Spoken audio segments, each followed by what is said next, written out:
महाराष्ट्र में घोटाले दर घोटाले खुलते जा रहे हैं और घोटाले रुकने का नाम नहीं ले रहे हैं। इसी कड़ी में आपको बताएं, एक और बड़े घोटाले का नाम सामने आया है और घोटालेबाज का नाम है जसवंत जाधव। जी हां, एक इनकम टैक्स विभाग ने बड़ी कार्रवाई की है और इनकम टैक्स विभाग की कार्रवाई में जसवंत जाधव, जो कि बीएमसी के स्थायी समिति के अध्यक्ष हैं, उनकी 41 संपत्तियों को जब्त किया गया है। और यह जब्ती इसलिए हुई क्योंकि जो किरीट सोमैया भारतीय जनता पार्टी के लीडर हैं, उन्होंने ईडी को एक कंप्लेंट दी थी और उन्होंने कहा था कि ये जो स्थायी समिति के बीएमसी के जो अध्यक्ष हैं जसवंत जाधव, इन्होंने अवैध संपत्ति इकट्ठी की है। और ये क्योंकि स्थायी समिति के अध्यक्ष थे बीएमसी के, इनके ऊपर जिम्मेदारी होती है टेंडर छोड़ने की, टेंडर पास करने की।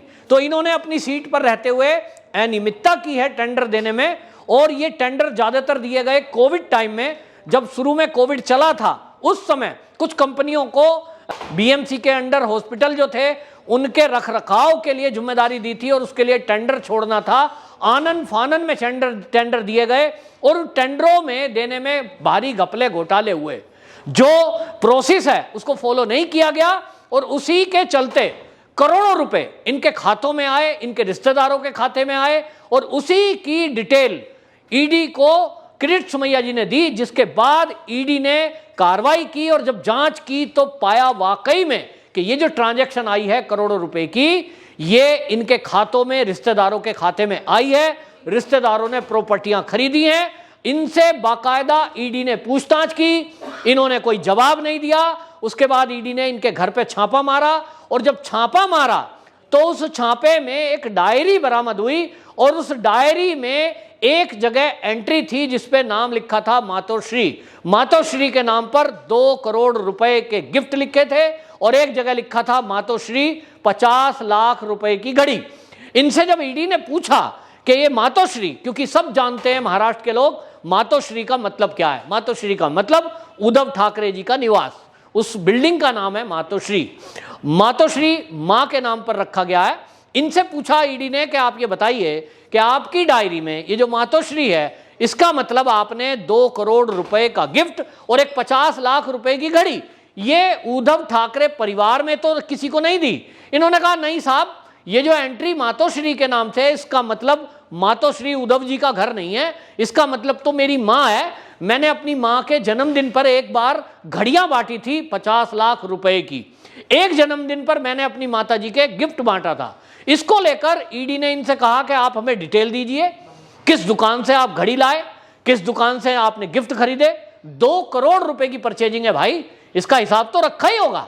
और अगर आपने घड़ियां बांटी हैं तो उसकी फोटोग्राफ होंगी, किन किन लोगों को दी, उसकी डिटेल दीजिए। इन्होंने कोई डिटेल नहीं दी क्योंकि ऐसा कुछ था ही नहीं। और इसीलिए ईडी को यह पता चल गया है कि ये जो घपला घोटाला है, इसमें बंदर बांट हुई है और इस बंदर बांट में जो टेंडर देने में अनियमितता की गई, उन कंपनियों को जो फायदा पहुंचा, उन ठेकेदारों ने ये पैसा दिया। और ये जो पैसा है जसवंत जाधव ने कहां दिया, इसका जवाब ईडी को चाहिए था। और इसीलिए इनकम टैक्स विभाग को ईडी ने इन्वॉल्व किया और इनकम टैक्स विभाग ने इनको नोटिस दिया था कि आप ये हमें जानकारी दीजिए कि जो आपकी संपत्ति है इसका स्रोत क्या है।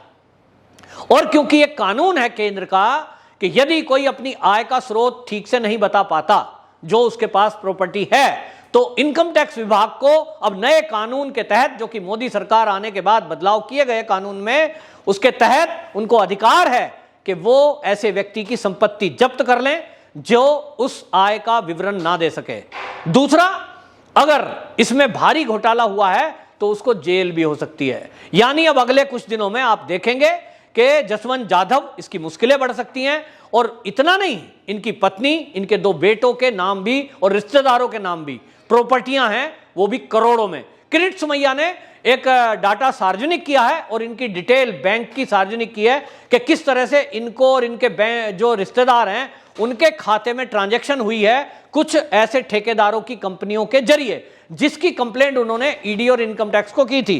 तो जो किरीट सोमैया है, उन्होंने डिटेल दी कि जसवंत जाधव जो हैं, इनके खाते में पिछले दिनों 2 करोड़ रुपए, इनकी पत्नी यामिनी यादव, इनके खाते में 2 करोड़ रुपए, इनका एक बेटा है निखिल जाधव, उसके खाते में 50 लाख रुपए, इनका दूसरा बेटा है जतिन जाधव, उसके खाते में भी 50 लाख रुपए, और शेरू ट्रेडिंग कंपनी के खाते में 3 करोड़ रुपए, जो क्रेसिडा ट्रेडर्स है उसके खाते में 2 करोड़ रुपए, जो इनके और इनके रिश्तेदारों की ही कंपनियां हैं। इसी तरह सुनिंदा मोहिते, उनके खाते में 5 करोड़ रुपए, और रिश्तेदारों के खाते में भाई भतीजा जो ये हैं, इनके खाते में भी 15 करोड़ रुपए की ट्रांजैक्शन पिछले दिनों हुई है। अब आप समझिए, लगभग ये जो 25-30 करोड़ रुपए इनके परिवार वालों के खाते में आए। सवाल ये है कि ये करते क्या हैं? क्या इनकी कोई कंपनी है? क्या ये कोई नौकरी करते हैं? ये पैसा कहां से आया? और इन्हीं प्रश्नों के उत्तर लेने के लिए इनकम टैक्स विभाग ने इन सबको नोटिस दिया। रिश्तेदारों को नोटिस गया, पत्नी को, बेटे को नोटिस गया, किसी ने जवाब नहीं दिया, क्योंकि शायद अहंकार होगा कि हम तो शिवसेना से जुड़े हैं, और शिवसेना से जुड़े हैं मतलब महाराष्ट्र में हमारे ऊपर कोई हाथ डाल नहीं सकता। ऊपर हाथ डालेगा तो हम कहेंगे बदले की भावना से कार्रवाई कर रही है मोदी जी, और यही आरोप लगाते आए हैं। अभी पिछले ही दिनों संजय राउत जी की पत्नी के जो प्रॉपर्टी थी उस पर छापा पड़ा, उसको जब्त किया गया, तो भी एक ही वर्ड। अजीत पवार के यहां छापा पड़ा तो भी यही शब्द। अभी नवाब मलिक को पकड़ा तो भी वो यही बोल रहे थे कि बदले की भावना से केंद्र कार्रवाई कर रहा है। मतलब विपक्ष के नेताओं ने केवल एक लाइन पकड़ी है कि बदले की भावना से कार्रवाई। तो इनकम टैक्स विभाग इसका मतलब कोई काम करे ही ना, क्योंकि ये नेताओं को आदत नहीं है। नेताओं ने इस देश में घपले घोटाले किए, 2G, 3G, कोयला, कई सारे घोटाले हुए, घोटाला करा और उसके बाद सरकारें बदल गई तो भी वो आराम से रहे, ना कोई जेल में पकड़ने वाला है ना कोई पूछने वाला है। लेकिन अब जब से मोदी सरकार 2014 से केंद्र में आई है, माहौल बदल गया है। अब इनकम टैक्स विभाग हो या ईडी हो या एनसीपी हो या कोई और एजेंसी, अब वो कार्रवाई करती है और वो कार्रवाई दिखती है, और उस कार्रवाई के तहत अब नेता जेल में जाते हैं। लालू प्रसाद यादव हमने देखा जेल में गए, हमने देखा पी चिदम्बरम जेल में गए, हमने देखा नवाब मलिक जेल के अंदर, अनिल देशमुख जेल के अंदर, और अब ये कड़ी है। इसी कड़ी में अब जसवंत जाधव का नाम भी जुड़ा है। आईटी सूत्रों की माने तो इनको यह हिसाब देना पड़ेगा कि आपके खातों में जो ये ट्रांजैक्शन आई है इसका स्रोत क्या है, और अगर स्रोत नहीं बता पाते हैं इसका मतलब सिद्ध हुआ कि 1000 करोड़ रुपए की जो प्रॉपर्टी है ये आपने कहीं ना कहीं घपला घोटाला करके प्राप्त की है। ये सारी संपत्ति जब्त की जाएगी। वहीं आपको बता दें 1500 करोड़ की प्रॉपर्टी अजीत पवार की, उसकी जब्ती की भी प्रक्रिया चल रही है। यानी महाराष्ट्र के अंदर 100 करोड़ की उगाही, 200 करोड़ की उगाही, 1000 करोड़ की, और इन सब में जब कार्रवाई हो रही है तो नेता बौखलाएंगे निश्चित रूप से, क्योंकि अब कोई मैनेज नहीं होता। अब मोदी सरकार है, पहली सरकारों में तो बंदर बांट हो जाया करती थी, थोड़ा तुम रख लो थोड़ा हम रख लें, सब मिल बांट के खाएं। लेकिन अब मोदी जी हैं, वो कहते हैं ना खाऊंगा ना खाने दूंगा। तो अब उन पे क्या करें? आरोप लगा दो कि हमारी सरकार गिराना चाहते हैं। सरकार गिरने का बीएमसी से क्या मतलब है? बीएमसी का मतलब जो बीएमसी चुनाव से है, और बीएमसी में जनता पूछेगी जब चुनाव आएगा कि आपको बीएमसी के सुधार के लिए काम दिया था, कोविड में लोगों की मदद के लिए हॉस्पिटलों को खोलने का टेंडर आपने दिया था, कितनी मदद की आपने? मदद के नाम पर हमने देखा है किस तरह से प्रवासी मजदूर महाराष्ट्र छोड़कर बिहार, यूपी, मध्य प्रदेश अपने अपने घरों को गए थे, क्योंकि उनको महाराष्ट्र में कोई दवाई देने वाला नहीं था, उनको कोई भोजन देने वाला नहीं था। तो जब जनता का हक मारकर नेता खा जाएंगे तो जनता को क्या मिलेगा? जनता को मिलेंगी ठोकरें, और अब उसका हिसाब करने का टाइम है। तो इनकम टैक्स विभाग, ईडी इनसे पूछताछ कर रहा है, और इन सबको लेकर के जिस तरह से इन्होंने प्रॉपर्टी इकट्ठी की, कुछ नाम सामने आए हैं जिसमें ठेकेदार विमल अग्रवाल की कंपनी है, new shark multimedia private limited है, और एक जो है इसमें इस तरह से नाम आ रहे हैं कि जिन्होंने ये पैसे दिए हैं, जिसमें इनके अब जो प्रॉपर्टी जब्त की गई है वो भायखला में बिलखड़ी चैम्बर बिल्डिंग में 31 इनकी प्रॉपर्टी हैं, और वहीं होटल क्राउन इंपीरियल में भी 5 करोड़ रुपए की प्रॉपर्टी हैं, और रिश्तेदारों के नाम भी इसमें शामिल हैं। यानी इसमें जसवंत जाधव अकेले नहीं फंस रहे हैं, इसमें इन्होंने आईटी और ईडी की आंखों में धूल झांकने के लिए आंखों में धूल झोंकने के लिए इन्होंने ये जो प्रॉपर्टी है, जो पैसा आया है, इसको कई रिश्तेदारों में भी बांटा। लेकिन अब वो रिश्तेदार भी फंसेंगे जिन्होंने सोचा होगा कि हम अपने रिश्तेदार की मदद कर लें, बदले में हमें भी कुछ मिल जाएगा, कुछ ना कुछ होगा।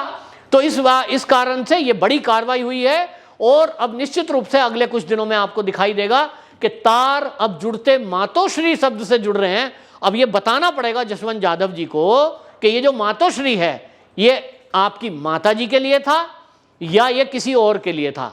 इसका जवाब तलाशने के लिए इनकम टैक्स डिपार्टमेंट अभी इनको गिरफ्तार करेगा और ईडी की जांच पहले से चल रही है। अब ये माना जा रहा है कि इनको कस्टडी में लेकर पूछताछ होगी। वैसे आपको बता दूं, देश के ज्यादातर लोगों का कहना है कि इस तरह की कार्रवाई से हम खुश हैं, क्योंकि ये पहली बार हो रहा है कि किसी राजनीतिक पार्टी के बड़े नेताओं के ऊपर कार्रवाई इस तरह से हो रही है और लोग जेल में डाले जा रहे हैं। लेकिन लोगों का यह भी कहना है कि जनता की गाढ़ी कमाई लूटकर ये जो नेता करोड़पति अरबपति बने हैं, इनकी जांच में तेजी लाई जाए। सुप्रीम कोर्ट को इसमें एक कानून अलग से बनाने चाहिए जिसमें ये जांच की सुनवाई तेज हो, इनकी संपत्तियां जब्त हो और ऐसे लोगों को जेल में भी डाला जाए जिन्होंने जनता की गाढ़ी कमाई को लूटा या टेंडर देने में या सुविधा देने में, हॉस्पिटलिटी में जो एक जान जोखिम में डाली लोगों की, उसमें यदि कोई अनियमितता करता है तो ये माफी करने लायक नहीं है। बहरहाल मुश्किलें बढ़ रही हैं, तार मातोश्री तक जुड़ता दिख रहा है।